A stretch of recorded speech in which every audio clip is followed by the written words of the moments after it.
د موعظت منې یوه ډېره اهمه مسله چې میشتو خلک په د جماعتي شي ویني چې جماعت ته سړی روشي او سلام مچوي.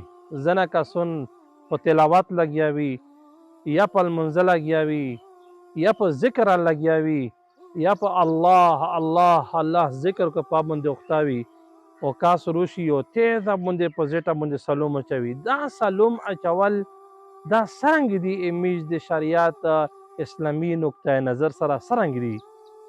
د موعظت منې دوه کتابونه ډېر مشهور دي چې الفقه الاسلامي والادلات او بل ورسره رد المختار. دغه کتابې لیکلي دي چې په زنه د ایشې سلام اچول دا جایز نه دي. یو داسې ځای چې هغه شی جماعت ته چې کله سیک روشي سلام مچوي او خلک په ذکر اذکار باندې لګیا وي دا سلام اچول جایز نه دي د لپاره. دویم په هغه ټیم شي چې کله یو سړی په استنجا باندې وي تقاضا باندې سلام د لپاره جایز نه ده چې وچوي. دریم په هغه حالات شي چې سړی د قرآن تلاوت کو یا سړی لمونځ کو په داسې حالات شي نه ده جایز. او پنځم په داسې حالات شي چې کله کسون مړی باندې لګیا وي او بل کس روشي او هغه مړی باندې پوس یا سلام مچوي په کسونه باندې.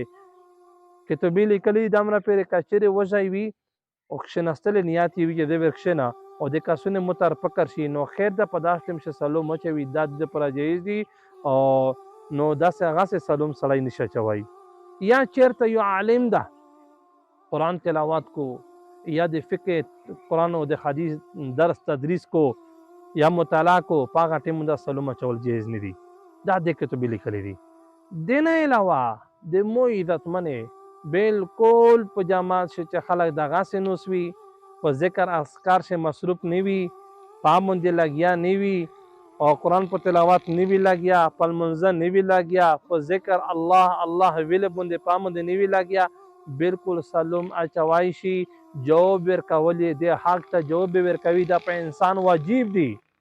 او که چېرې د موعظت منې دې ته خلل و خلل جوړېدلو نقصان جوړېدلو دا په د خپل ذکر اذکار په لمونځه شي په تلاوت شي ګډوډېدلو نو سلام ورکول اچول دا جایز نه دي. جواب ورکول په دې سړي باندې نشته.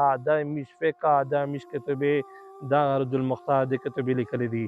نو دې وجې نه موعظت منې په چار دا دو چې میش کله کله داس کې سو ګټي او سو په دې باندې کله مې الټا ګناه وشي. نو دې وجې نه شریعت پوښتنه په چار دو یوې مسلې چې میش پوښتنه وکړي نو د ډېرې کسونه مونږ دا پوښتنه کړه نو مو چې غونډې فایدې دپاره دا میش د یو مختصر کلیپ چکی او دا تو شیر یې کوي چې نه خلکو ته فایده ورسېږي. الله دا دې میش ته ټولې ته د عمل کولو توفیق نصیب کو. واخر دعوانا ان الحمدللہ رب العالمین. वीडियो के नीचे सब्सक्राइब के बटन पर क्लिक करें, बेल के आइकॉन पर क्लिक कीजिए ताकि हर नई वीडियो की नोटिफिकेशन आपको मिल जाए.